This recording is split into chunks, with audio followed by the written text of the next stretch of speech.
Hello, welcome to Forest Focus. Nottingham Forest finally return to Premier League action, but not until Monday night when they take on Crystal Palace at the City Ground. We'll discuss that game in full as they look to improve their home form, potentially without a talisman in Morgan Gibbs-White. Joining me to discuss all that, first of all, today is Pete Blackburn. Pete, how are you doing this morning? Very good, thanks, mate. How are you? Well, not too bad. I mean, my Wi-Fi connections all disappeared and I had to reset them. Then I just clicked on all my notes as the music started playing. They'd all gone because I'd reset my computer. So, winging it in standard fashion. But I'm okay, thank you. Good to have you with us. Michael Temple, how are you this morning? Mate, for a man that makes his living from the internet, or you got some kind of coat hanger welded to a street light to get your connection. Shocker. I've got the super fast fibre broadband now. It's just me that doesn't know how to use it. It's not really the technology. Tesco mobile for a dongle. I know what you're up to. Putting corners. True. Third guest today, it's good to have back with us the Copa Club's Nathan Joyce, who is, of course, a Forest fan, primarily in life, as the rest of us all are. Nathan, how are you? Yeah, I'm good. People forget that I am a Forest fan and I'm not just this South American journalist. But yeah, I was up until about 2:30 this morning watching Brazilian football, but I've had a coffee, so I'm excited to talk about Forest and be back on the show. What was the Brazilian game you were watching? I was watching our good friends Corinthians play last night. They won 5-2 and Memphis Depay scored a screamer of a free kick. Yes, he is out in Brazil. So something to check on Twitter after the podcast. Lovely. Do our good friends at Corinthians hate us now for taking Carlos Miguel? We can move past that. If they're in the relegation zone, so I think if they get relegated, the answer will be yes. If they stay up, then maybe all will be forgiven. But I'll park that for a few weeks at least. Maybe so. Right. Kick us off, Nathan, just with your general thoughts on the game, how you're feeling about it. This will probably dictate your mindset as a football fan, if you're optimistic or pessimistic. I think a lot of Forest fans will look at the table and think Forest need to win this game, but I think it's going to be a lot more challenging than what it looks like on paper. I've been quietly impressed with how Palace have been on the road with snippets. Yes, they've had their errors, but it's been really interesting, hasn't it? Because look, over the last 12 months, you can say whoever Forest are playing at home, you'd be confident that they'll win, and all of a sudden it's this role reversal where Forest don't know how to win at home. And I think teams have taken that and looked at how Forest have been looking at their home games and sort of stifling their creativity, and that counter-attacking play is done really well on the road. But at home, it almost looks like there isn't a plan B at the moment for Forest. So I think a lot of Forest fans will be looking at Crystal Palace and thinking that should be 3 points. They haven't won yet. But if you look and dive deep into the numbers and how they've been on the road, they've outshot most of the teams they've played. Brentford and who was the other one? Sorry. Brentford and Everton outshot them. XG were higher, more corners. They've been pretty dangerous from set pieces. They've just had a few defensive vulnerabilities, which seem with Forest over the last 12, 18 months in the Premier League. And I think they'll get going sooner rather than later. They've played Liverpool, Chelsea, United in the first 7 games. Yes, okay, United aren't who they used to be, but it's been a fairly challenging start to the season for them. And I think they'll be looking at the next stretch of games starting with Forest, and there's a chance for them to probably frustrate us on at home at the City Ground. So maybe I'm being a bit more pessimistic than the others on the call. I just don't think it's going to be a walk in the park. I just think don't look at Palace and think, look where they are in the table and that they haven't won yet. And I think they can probably nab a point if they play it right. For me, I was looking at the angle of Daniel Munoz and if he was going to return or not. And they're pretty confident he can come back. I know we'll get onto the Gibbs-White chat later, but for me, that was a real angle for either Hudson-Odoi or Elanga to exploit that. Bringing in Nathaniel Klein instead of Munoz is a huge downgrade, but it looks like Munoz is going to be back. So, yeah, I don't know. I really don't know how it's going to go here. I think it's going to be slightly more difficult than most fans will probably think. I know we can always be confident at the City Ground. It's just been slightly different at home this season, hasn't it? You've obviously massively offended Temps there. With what he's gone. I thought that. What did Nathan say there? I know I started negatively, but oh dear, go on, Temps. I was bagging your Wi-Fi, wasn't I? And mine just kicked out at a global stadium.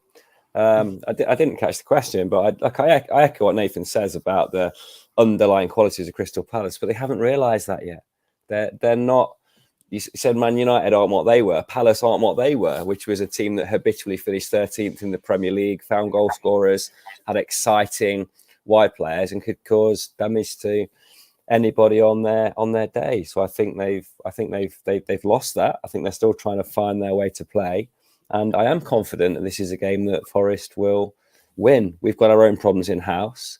We are thin at central midfield, which wasn't the case 4 or 5 weeks ago when we had an absolute stockpile. But you see the sense behind that now with the changes that we're able to make. But despite that, I still expect us to beat Palace, and to beat Palace to 0 on Monday night.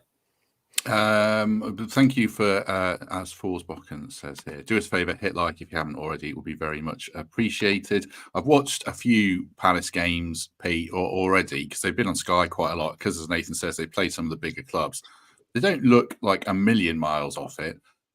Eze's missed a lot of big chances, and they seem to have a few problems in attack. I'll mention, we'll have an Nketiah question in a minute, and then as Paul says in the chat as well, they've had a lot of injuries defensively.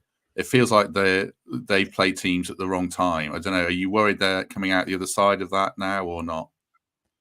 Well, we'll see, I suppose. I mean, I think if you'd have asked me the original question that you asked Nathan, I'd have said I'm a sort of a blend of sort of excited and wanting to take it to them, and a bit nervous, because there's pressure for both sides on this game, in that we've got this sort of building narrative around Forest at home, and Palace clearly are desperate for that first win so they can sort of start writing their story this season, I guess. So, yeah, I do see it, that pretty much everything that Nathan says, really, and that this Palace team haven't shown themselves in the outcome to be what they really are yet. I think there's a lot of mitigating circumstance around that, like you say. There's been a lot of change in that back line. In fact, I think there's been a fair bit of change throughout the team. And my view towards the end of last season with Palace was that you stop Adam Wharton and you can sort of get to them. And I mean, he's been a real miss this season in terms of his sort of fitness, I guess, but also he just doesn't seem to be quite at the sort of spark that he had before, and I guess that probably is related to that fitness. So they've had a fair bit of change for the side. They had horrible transfer sagas that are just terrible to deal with. A lot of their squad change coming down to the last day of the transfer window, and then the sort of Gurhey story hanging over them for ages. And I think those things can really take the wind out of your sails. Obviously, they lost Anderson as well, who's a big loss. Even though I think his replacement Lacroix looks pretty solid. So I think they're operating in sort of relatively difficult circumstances, but they haven't been far off in the games that they've played so far. They're no pushover whatsoever.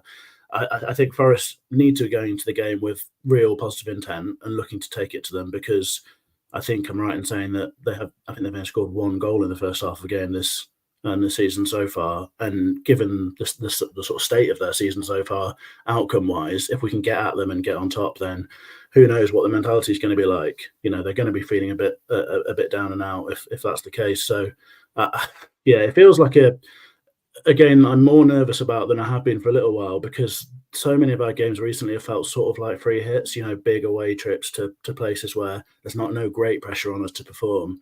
So Fulham aside, I haven't really been on one of these previews where I've had that sort of tinge of nerves where that we've got to go out and perform. And I'm concerned about this home narrative growing. I don't really buy into it in the same way that everyone else does, because I think the sample size is tiny. It's it's just a handful of games, one of which we changed our entire way of doing things. That I think it's really hard to be too judgmental about that. So yeah, a bit of mix of excitement and nerves. I don't think Palace are the team that people will think they are looking at the table.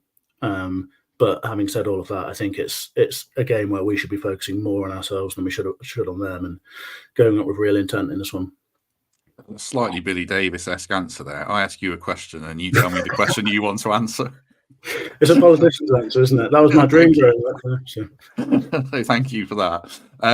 Well, I did mention Nketiah there, obviously so close to signing for us. I've watched him a couple of times, like I say. He hasn't played up front very much. He played up front in the last game against Liverpool, and I thought he did all right. Any regrets we didn't get him, Nathan, or did we dodge a bullet there? Not for me. I do think there's quality in there, and he did show signs at Arsenal when brought in, but he was brought in for those sort of like filler games when the schedule got a little bit hectic and they were expected to win. So if he got a goal or two for them, look, everyone can turn around and say his goals assist record for Arsenal was good. But for me, for Forest still to go out and spend, what was the rumoured fee? 25, 30 million, a huge chunk of money. And I think that puts a lot of pressure on him to deliver. Him and Jimenez, I think that we both dodged the bullet with both of them, to be honest with you. And I think Nketiah and Palace is just such a good fit. Probably won't get more than 5 to 10 goals over the next couple of seasons for them. But for me, I think Forest are looking up the table in terms of progressing, whether that is 13th, 14th this season and then potentially 12th and higher the next. Is Nketiah the player to take you to that level? For me, arguably not. So for the fit at Forest, I wasn't too upset with him not moving to the City grounds. I think it's a good fit for Palace, but for me, it's just too expensive. Just last one, Temps, before we get into our lineups. You might have touched on it in your first answer, just in terms of intent and how we go about the game. What are you wanting to see from Forest, as a transformation from what we saw against Fulham in terms of the way we went about it? I want to sit with a flat back four and I want to see adventurous fullbacks. I just think that's the manner in which we look our most dangerous at home and get the best out of the profile of players that we've got. Murillo and Milenkovic, more than adept in a two, can square up man for man. All the fullbacks, if it's Aina and Marino starting or Nico gets a shout, they're gonna maraud. And I suppose most importantly, in this kind of game, this kind of opposition, I want to see starts for Elanga and Hudson-Odoi. I think that's it. We've just got to impose ourselves, prepared to have more possession. Of course, we're still able to counter when Palace do attack. That's not going to be their traditional mould. They're going to be deep and compact. They're going to invite us on. They're going to give us periods with the ball, which hasn't been the manner in which we've been used to playing against bigger clubs and springing these results and putting these performances in on the road. So that's what I want to see. Attacking intent, us imposing our game on theirs rather than reacting to what they're going to do and just trying to match up man for man and back ourselves to have the better players. Morning to everyone who's watching, by the way. I didn't say that. I was too flustered this morning. And I had an Indian takeaway at like 10:30 last night, and it was a terrible life choice. So I'm not feeling myself this morning. Right, just before we get into lineups, a quick advert for the Trent Navigation with the David Prutton M&M gig is coming up. So we'll see you in 17 seconds.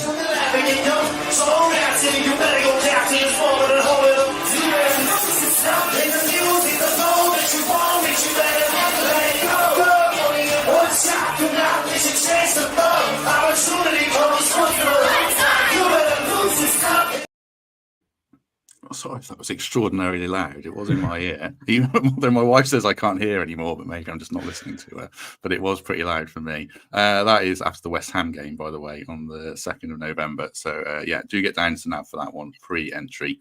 Should be good, I'm sure. Right, let's get into our lineups because so much of the conversation is predicated around that, and particularly the fitness of Morgan Gibbs-White. So we'll start with Pete as slightly the sacrificial lamb because this is the only one with Gibbs-White in.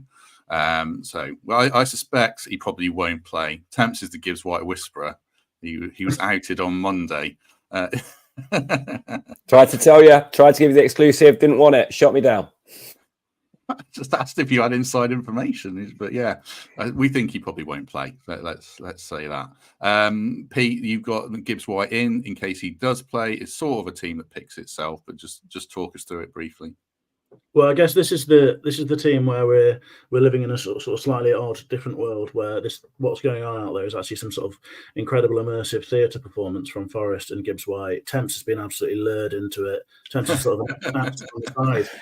He's really fallen for Gibbs-White's various ailments, hobbling around with his crutch. He's just making sure that Temps sees him. He keeps walking down Radcliffe Road, which I think is a bit of a giveaway. So yeah, hopefully that's what's going on, and this is just an incredible thing. I mean, we've sort of seen levels of this before with Forest, haven't we? Particularly under Cooper, where we were regularly told that injuries were or weren't happening, and then the absolute opposite happened. So who knows? Maybe we'll get a Gibbs-White. I think this is very unlikely. If we have all of our players fit, then this is the starting lineup that I want to see. Let me read out. Sorry, Pete. Sorry to interrupt. For people who are listening on the podcast, I should have done. I'm well off my game today. Not that it's ever very good in the first place. Sels in goal. Aina, Milenkovic, Murillo, Moreno back four. Anderson and Yates in front of them, and then Elanga, Gibbs-White, Hudson-Odoi in support of Chris Wood. So yeah, talk us around that, Pete, and also what you would do if Morgan is out. Yeah, I guess as I say, I think this is Forest's sort of first choice. You're going to take the game to the opposition lineup that we've got right now. in terms of availability of players. There's a couple who could come in central areas if they're available and stuff. But generally speaking, I think that this is where we are. Wood's got that starting spot nailed down. The biggest competition that comes in the team, I guess, is really from Jota Silva, who has been really making a bit of a cult hero of himself in his appearances coming off the bench, and looks like someone who's going to contribute a lot more this season than I had expected him to.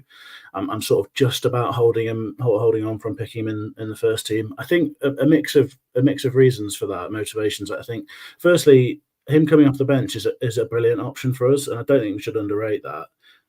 He comes on and he's such a disruptor, and I think against tired legs and bodies, he just comes on and competes so strongly.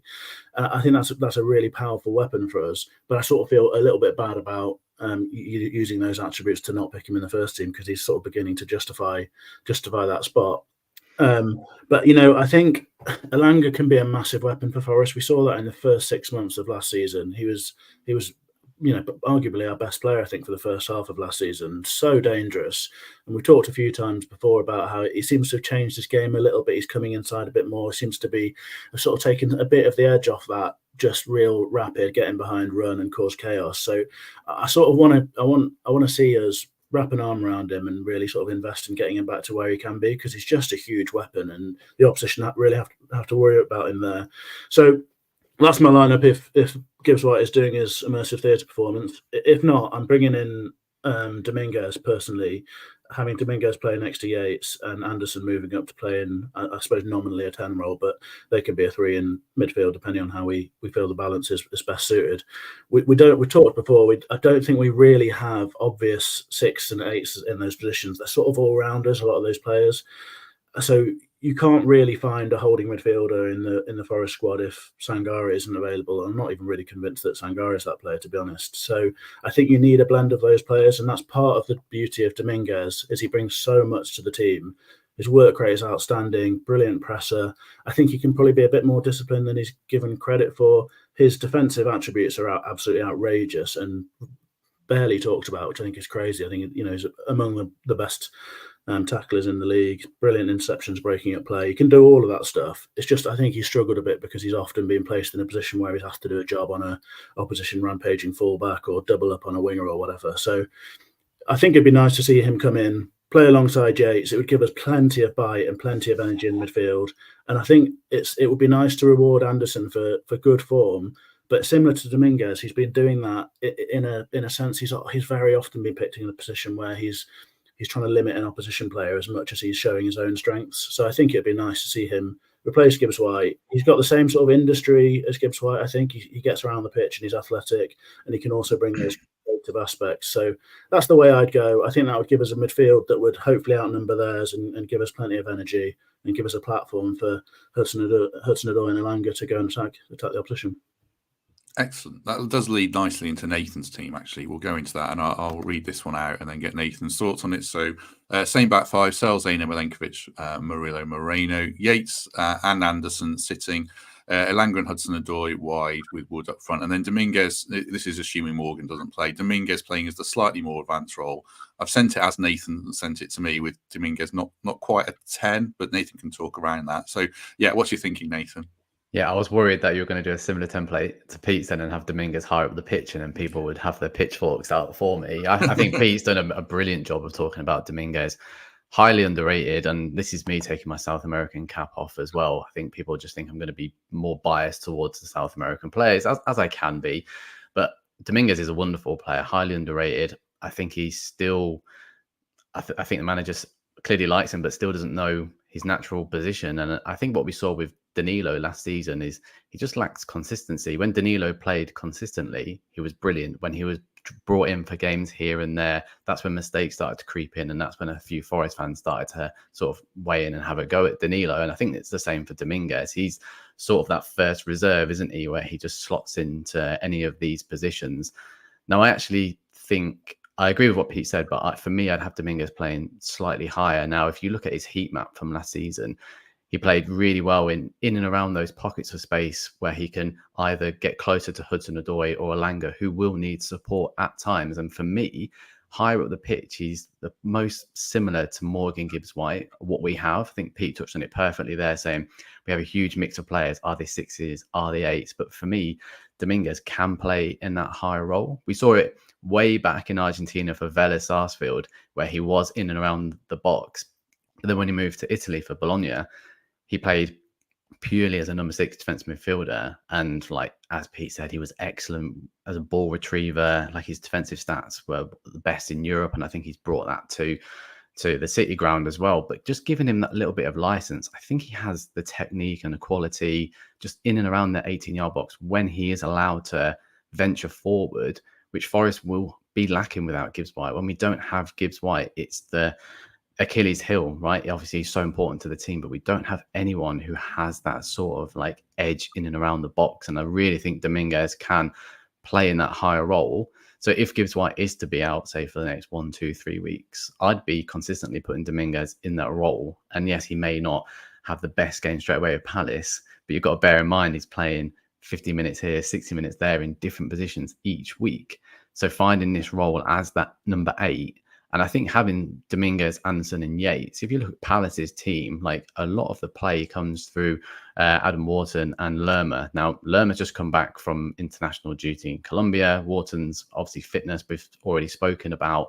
So if you stifle those two and you've got players like, well, we know what Yates is capable of, Anderson will be at him as well, and then Dominguez, you're having 3 there who can outplay them. You've got an extra body in the pitch, and then you're allowing Anderson and Dominguez to carry it forward.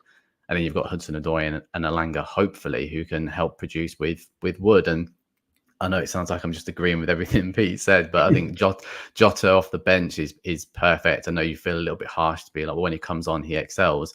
But for me, if you were going to start, say, Jota in that Dominguez position with Hudson-Odoi and Elanga, if it's not going Forest's way, or if they need to change something, apart from Sosa, who's also been on international duty and is still finding his feet in the Premier League, you haven't got anything really to change the tempo of the game, and then that could be rather frustrating. So for me, Jota is that perfect player to come on the 60th, 70th minute, and then you can also throw Sosa on if you're chasing the game.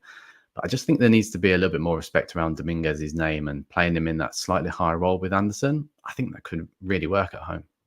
I'll come to Tempsey. There was one other player Nathan wanted to talk about, but I'll come to him later because it's sort of a player to come to when I've done a totally different team because they're all slightly similar. Temps, this is yours, and I'll read it out, and I've got a question for you as well.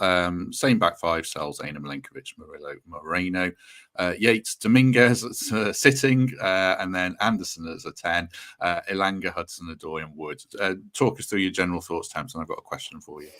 Well, it's just no doubt between any of us is about this back 4 and this keeper. I think they've just been outstanding start of the season, and we're all completely in agreement that they need to start and continue to gel. Chris Wood defies preseason expectation, and just appears evergreen at the minute. I think he's so far ahead of Taiwo, who will be a bench option.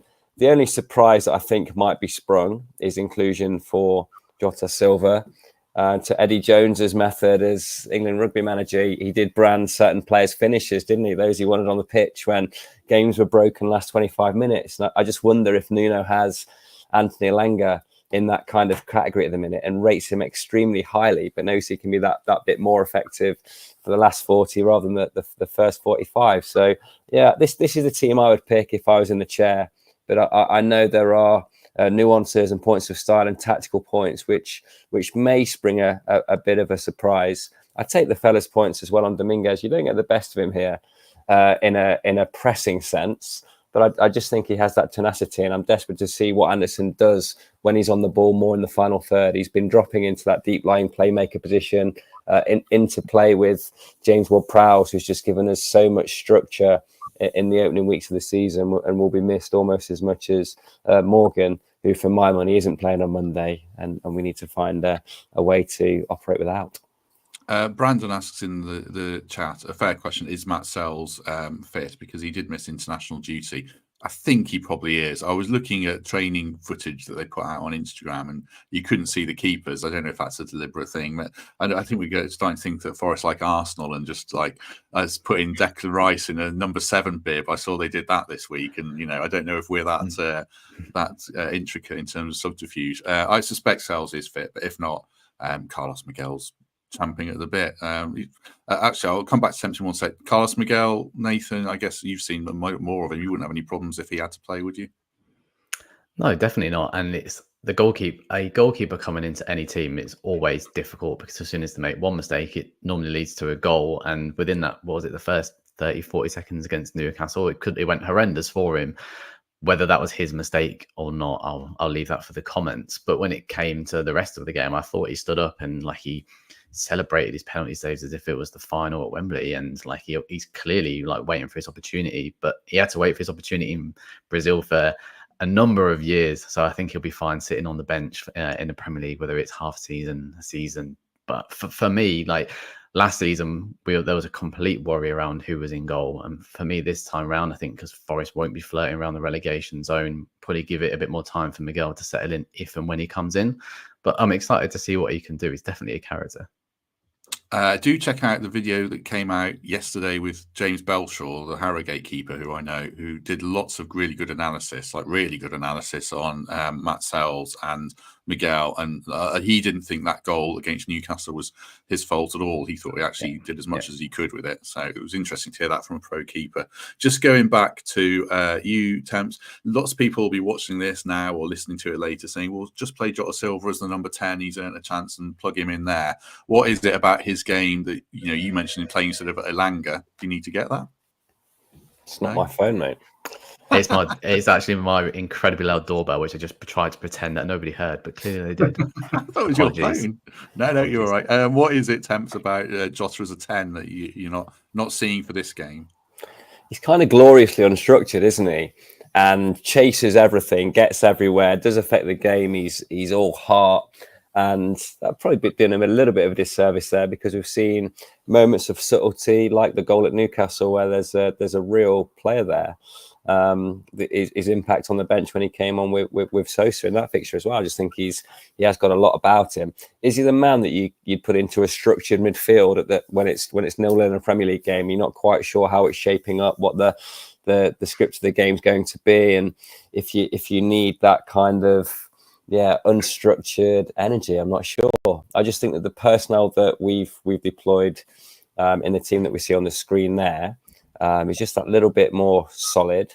There may well be a need to introduce attacking flair if we find ourselves chasing the game or trying to break the game at 55, 60 minutes. I just don't think he's the man from the off, unless his best chance for me in this game is to start wide. If Nuno feels that he wants to introduce Elanga or Hudson-Odoi later on, be that for impact, or if there's some kind of injury that's being managed, because we have been surprised that their minutes have been throttled in recent weeks, despite their showing in the early part of the season. So I don't think he starts as a 10. I think if he does start in this side, he's got an outside chance of starting on the wing. I think more than likely he has a role to play from the bench, where he's been effective so far this season. Yeah, that's it. That would have been my exact answer about Jota as a 10. Like so many Premier League games you watch, it feels they're about control, especially control in midfield. And maybe I'm doing Jota a disservice because he comes on late in games when they are broken, and it's easy to be that terrier-like figure. So I haven't seen him start a game, but you look at Anderson and you can pop the ball into him anywhere on the pitch and feel he's going to retain possession if you play him there. And like the other chaps have said, Dominguez is quite underrated, I think, and needs an opportunity. So that's why I wouldn't start Jota as a 10. But speaking of Jota, I've done another team. Dr. Peg here asks about Gary was pushing for a back 5 on Monday. Is it a realistic possibility? So I put together what it would look like. And I don't kind of hate it. I mean, I would like to see a back 4 if I'm honest, but if we were to go with this, I'll get the chaps' thoughts on it. So this would be Matz, Sels in goal, back 3, Milenkovic, Murillo, Morato, who's come off the bench in a couple of games and done well, Aina and Moreno as wing backs, Anderson and Yates in midfield, or you could play Dominguez. I've just put names in there. I haven't really thought about who they are particularly. I put Jota in because none of the other lads did, but he could do a good job, I'm sure. Wood, central striker, had Callum Hudson-Odoi out wide. So without Gibbs-White in the team and no James Ward-Prowse, who we haven't mentioned, I mean, I don't hate that, to be honest. I would rather us play a back four, but I can see, I see some merits in it, certainly. Pete, any thoughts on that?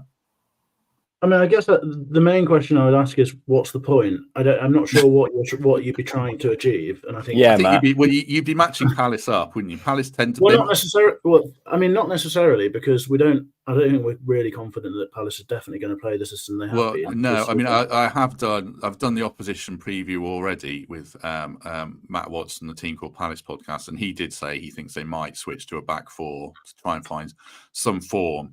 But generally, they played the back three. They have Munoz, who Nathan mentioned, as a wing back. So it would match them up in that sense if they do go that way. Sorry, Pete, carry on.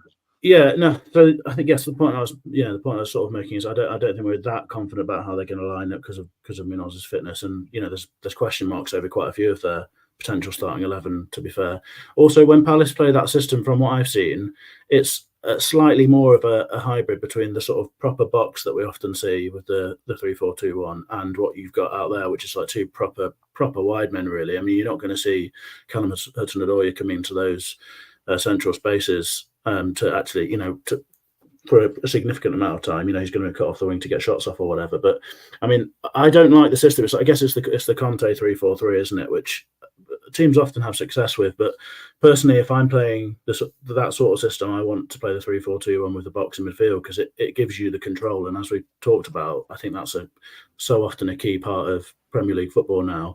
Whereas I think you're asking Anderson and Yates to do an awful lot of work, potentially, with the benefit of bringing in a third centre half who we don't really have a great deal of knowledge about. We've not seen him play an awful lot, and I'm just not really clear what the benefit we're getting from it is.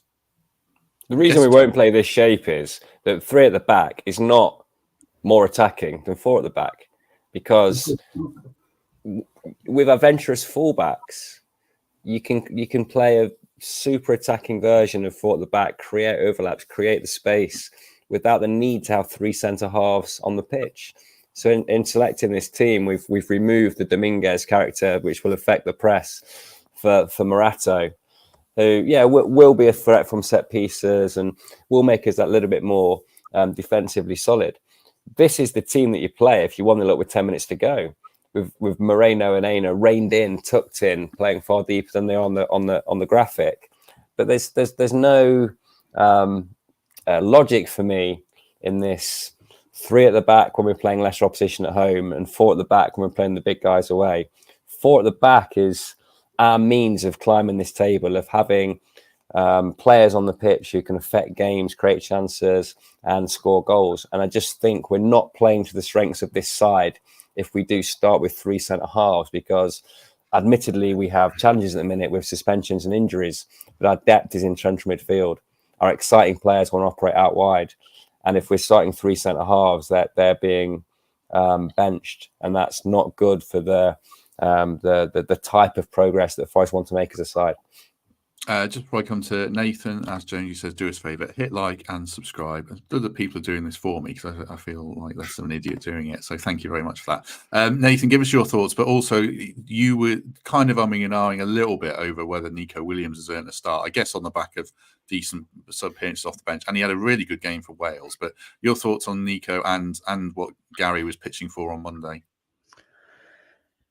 Yeah, I don't think any fans would be too disheartened if he came in and had an opportunity again. I think he has proven himself in the last, especially in the last couple of games for Wales. For me, when I was going back through the footage, Wolves got in once or twice inside the fullback and the centre back a couple of times quite easily when I went back through that game this morning, and Nico was in that particular role. So if it's not broke, don't change it. I agree with the guys here. It just stifles us. And then for me, without repeating what they've said, but if one of those centre-backs gets injured, there's alarm bells going there that you need 2 to stay fit for however long. So the idea of having Morato is just to replace Mario or Milenkovic if they need to step out, they're suspended or injured or anything like that. And it's all about having a good player off the bench to come in and not change the team too much. So yeah, I really don't like this. I think it just creates such a big gap between the midfield and the front line as well. And that's what we've been lacking really at home, is to sort of get people forward. And without Morgan Gibbs-White dropping deep, picking up the ball and taking it forward to support Wood, Hudson-Odoi, Elanga, you're just causing yourself unnecessary problems. So yeah, I don't like it. That's fine. That's fine. I mean, to be honest, my team would be what you chaps have all said, 4-2-3-1, and I'm pretty easy whether it's Anderson or Dominguez who plays as a 10. I can see merits for both of them, or an advanced 8 or whatever, but I can see that midfield combination is probably, the one for me, definitely. Right, just before we move away from the game, a quick word of thanks for Home Move Estate Agents for their continued backing of the podcast. As I say, if you're looking to buy or sell, then go to their website. It is in the description for this episode. I'm still waiting for Ben to send me a video of another house to sell for him. But in the meantime, just generally have a look and see what takes your interest yourselves. They are, of course, 5-star rated on Google. So thanks for their backing. Right. The only other thing I wanted to discuss briefly was just around the England manager and how it impacts on our lads. Pete Morgan, I don't know. It feels like it's not necessarily a good thing for him because he was a Carsley favourite. So Morgan was one player. But also on the flip side of that, Hudson-Odoi was, I don't know if favourite's the right word, but he was picked by Tuchel at Chelsea. He did seem to rate him. So it could open a door for him, I guess. Yeah, possibly. I think it's. I don't think Morgan will allow himself to feel this way because he's obviously an elite sportsman and doesn't have the sort of crippling self-doubt and stuff that I live with in my life, But I think it's sort of tough luck for him. I said it when we did those season predictions that I thought he'd get that cap because of Carsley, and I do think that it maybe just makes it all a little bit tougher for him. But, the fact remains that he's holding a squad position in that side, and he's going to be on the radar to a degree that he probably wasn't before. So I think it's still very much in his hands that, if he gets back fit and performs, there'll be a role for him in and around those squads. Clearly, the competition is absolutely outrageous, and it is no failure if you're not making an England squad. If you're a sort of number 10 type player right now, we've got several world class options in that position, which is frankly ridiculous. And I feel for the guy really because he obviously is so desperate to pull on that shirt and do it more regularly. But it's all good motivation for him, isn't it? And I think having that goal can only help sort of direct him in the right way, and hopefully if we continue to have a decent season, he can keep sort of grabbing headlines and get into a position where he's regularly getting those call-ups. I think a new manager probably means that he's got a bit more to worry about in, say, a James Maddison, who I think he'll Gibbs-White sort of leapt above him immediately because he had the trust and the relationship with Carsley and such like. So there's going to be, I think he's probably going to have a slightly less sort of aces in his pocket in a sense. But I have absolute faith that Morgan Gibbs-White on song can fight his way into those squads, and perhaps he has to try and make himself an option for other roles. Maybe he plays in a deeper role as well, where there's a slightly bit less competition. But I've got every faith that he can compete for that, and clearly he's got the motivation to do it. On Hudson-Odoi, I think it's an interesting one. I think my sort of recollection of Hudson-Odoi back then under Tuchel was a slightly different player. I think he was more explosive. I often saw him playing out wide right as well, where he would get to the bar and he was getting a lot of crosses in. And he's a very different player to that now. I mean, I'm sure he can still do lots of that stuff, but I don't think he's the sort of rapid player that he was before the injuries. And now clearly he's got a sort of a highly defined skill that seems to bamboozle whoever's playing against him, cutting in off the left and just finding that top corner time after time. I think again the same problem applies for Hudson-Odoi as for Gibbs-White, in that the competition is absolutely outrageous, and half of those players who want to play number 10 are then going to be options to come and play on the left because we're desperately trying to squeeze a load of them in. So I'm sure it helps that he's got a past relationship. I'm sure he'll feel buoyed by that, and he's obviously had the faith of the manager before. But I think there's a fair old task for Hudson-Odoi getting in that squad, let alone the team. Nathan's got to disappear. I've just noticed the time. Nathan, any thoughts on the England team and anything you want to add before we let you go? Because you've got another podcast to record shortly, your own, I assume. Back to back, not my own, on someone else's. So yeah, I have double booked. Apologies. I echo what Pete said again. I think it's good for Gibbs-White to be in and around the team. But for Hudson-Odoi, I would say it isn't. There's so much quality there. I think if he is picked, he would just be traveling with the squad. He wouldn't be playing. For me, look, when we signed him for 3-5 million, people were very much on the fence going, is this worth the investment? Is it not? And then 12 months later, all of a sudden, should it be in the England squad or starting? For me, I'm always club over country. So the least players in the international setup is better for Forest. So Hudson-Odoi, keep doing what you're doing. Don't get distracted by that. But as you said, I noted down all the players, but Saka, Palmer, Bowen, Grealish, Bellingham, Foden, Gordon. I've probably missed a few. You'd argue all of them are probably better than Hudson-Odoi on the day for the England setup. So I'm not doing any discredit for Hudson-Odoi. He's perfect for Forest, but probably not perfect for England. What a negative way to sign off the podcast. Cheers, Nathan. Yeah, see you later. I won't be invited again, will I? No, you will. You will. It's been good to have you on. We'll let you go. Oh, where can people find your work? If you can save this for another 30 seconds to pitch for your own work.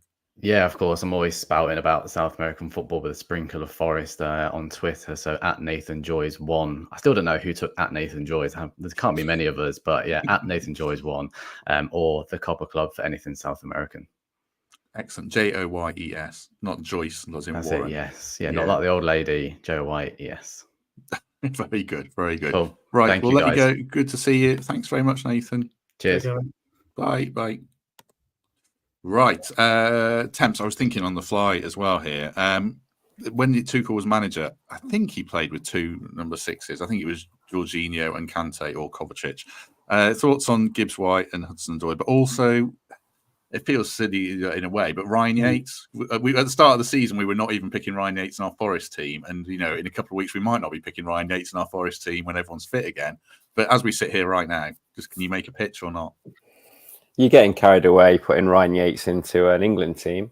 I think that whilst he does an exceptional job for us, that role in an international setup has to be able to carry the ball progressively and play 50-odd balls to wingers, which isn't quite his game. So no, I don't think Ryan Yates is going to break into the England team anytime soon. Thoughts on Tuchel? I like him. I like the fact that he's a tracksuit manager.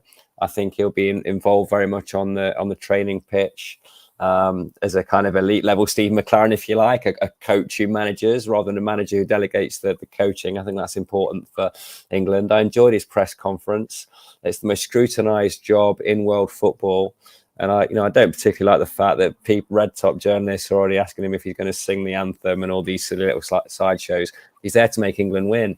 And I think with Gibbs-White, one of the pertinent things might be he'll have less emotional attachment to the pathway. And those guys that have come through 17s, 19s, 21s, which Gareth Southgate was a big promoter of, had a big eye on. Of course, you want to see what that young talent is there. But I think with a coach of global repute who hasn't been an FA man for multiple years in multiple roles, perhaps won't attach quite as much value as that, and will just pick a heads-up squad based on who's in form in the Premier League. So Morgan can play his way back into that England side. He won't have withdrawn from those squads lightly, hence my personal belief that he's not being considered for Monday night's game. But I think on merit, on the impact he's had in the Forest team, and in the manner in which he's taken Premier League football in his stride, Morgan Gibbs-White will be back in Thomas Tuchel's England squad. Yeah, glad you didn't batter Ryan Yates for reasons to emerge tomorrow, but he wouldn't be in mine. I know people are commenting on it in the chat. I mean, I only suggested it, but I'm not picking him personally. But Pete, go on. Yeah, I mean, I was just going to say, if it ends up being the sort of system where there's a couple of players in those roles, the Forest name to watch won't be Ryan Yates as much as I absolutely adore the bloke. It'll be Elliot Anderson. Elliot Anderson, yeah. Already playing that sort of deeper role more regularly, certainly than he used to at Newcastle, and doing it for the under-21s, and, a player with monumental potential and a lot of improvement to come, no doubt. Yeah, Elliot offers, control. I talked about earlier, control. It's so important to give midfielders the ball anywhere on the pitch. I know Lewis has spoken about this, and that's what Elliot can do. He's like a proper modern midfielder who can do a bit of everything, I think. Did you want to come in, Temps? I was just going to say, Yates, he does have half a plan to kick the shins of everyone competing for that England number 6 role. So give him a year, maybe he'll be last man standing. Well, he has gone up against 2 World Cup winners and done well against them, to be fair. But no, I wouldn't be picking him, and I wouldn't be picking Hudson-Odoi necessarily either, because there's so much talent in the England squad. So I'm interested to see what Tuchel does, and I'm not in the least bit bothered that he's not English. I got into an interesting WhatsApp debate with someone who I normally agree with on football the other day, who said that everyone down to the physios needs to be English in the English setup, and I'm not really sure. That's one step away from the players being called unpatriotic if they eat anything other than fish and chips and Yorkshire puddings, I think. So yeah, I don't care as long as England are winning personally. Right, Pete, any other business, anything you want to add, Forest related or otherwise? Yeah, well, you mentioned the pod you did with James Belshaw. I think it's worth saying. I'm about 25 minutes through it this morning on my dog walk, and it is absolutely exceptional listening to a bloke who's obviously at an incredibly high level at what he does talk about something that most of us just don't really understand, even those of us who have a go at playing in goal on Thursday nights at Forest Rec. So yeah, I thought it was fascinating, and I'd really recommend everyone gives it a listen. I think goalkeeping is something that we are pretty ignorant about generally as fans and as people who try and do a bit of tin pot analysis of football matches. So yeah, I thought that was really helpful, and there'll be plenty of things in there that will stick with me, I think, as I sort of watch games in future. And then the only other thing to say is you're probably going to mention it, but get voting in those Football Content Awards. 5 weeks. It's finished. Oh, is it finished? Yeah. Oh, well, don't get voting then. But don't get voting. 5 weeks today, Matt's going to be waking up with a trophy in bed, so good times. Hopefully so. Is there only 72 likes on this video? You can, come on. There's 200 plus people watching, so stick an extra like on it. I don't know if you've seen the video attempts with James Belshaw. Don't worry if you haven't. But the intricacies of goalkeeping around, he talks about, he takes an extra step, and because his right foot's, he's set his right foot level with his left, and he's in the position to save from Cole Palmer. And it's so intricate, and the things we don't think about, like the Sels free kick, and saying that he'd watched on Y-Scout, which is what all the clubs use, where Welbeck's taken his previous free kicks, and that will be in Sels' mind and all that. So it's very interesting. So highly recommend it. Temps, anything from you before we go? Bonfire night at Trent Bridge, guys. Tickets.trentbridge.co.uk. Pete said that Matt's going to be waking up with a trophy the night after Football Content Awards. Look at the accommodation he's booked. I think he might be waking up with me and you, Pete. It's like 4 in a bed, isn't it? You got 7 of us in a 2-bed Airbnb. This is in London. He don't quite know what he's going to have in his hand, but odds are it won't be a trophy. This is an Airbnb in North London. It was, it's hard to find one. And also, I've not signed up for Airbnb before. It feels like giving your life away in terms of all the documents you've got to give them. I bet Temps has got an Airbnb. Come on, Grandad. We've all got an Airbnb. Wow. Come on. Are you as well, Pete? Are you an Airbnb aficionado? Obviously, have you been frozen in time or something? What is going on? Yes, you can't eat crusts on a pizza either. I'm really worried about your life. I've never booked an Airbnb before. Sorry. That's crazy. I feel like we give it. If Airbnb want to advertise on this podcast, we're just giving them a lot of free advertising. Then, get in touch. I don't think you're their demographic. Well, clearly not, because it's the first time I've ever used it. And that was only to book the cheapest accommodation I could to save booking hotels. If they've seen you advertising houses, they're probably not going to come calling anytime soon for advertising their listings, are they?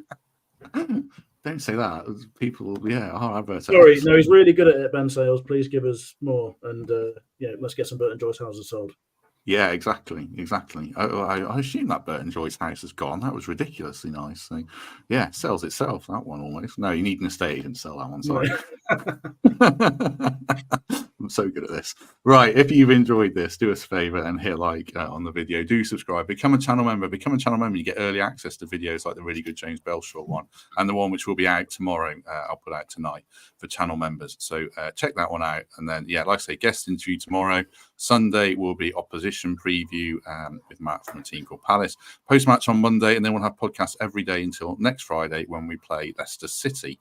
So lots to look forward to. Pete Blackburn, thank you very much.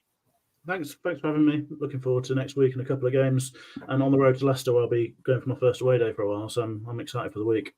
Yeah, should be a good one, a big one. Like Temp said, 6 points. It would be absolutely massive. So interesting. There's a lot on this game against Palace, I think. Michael Temple, thank you very much. Thanks, Matt. Yeah, got my ticket for Leicester away as well. So let's have it. 6 point week. Everyone's going to Leicester. Lovely stuff. Right, have a good day, everyone. If we don't see you tomorrow, we shall see you soon.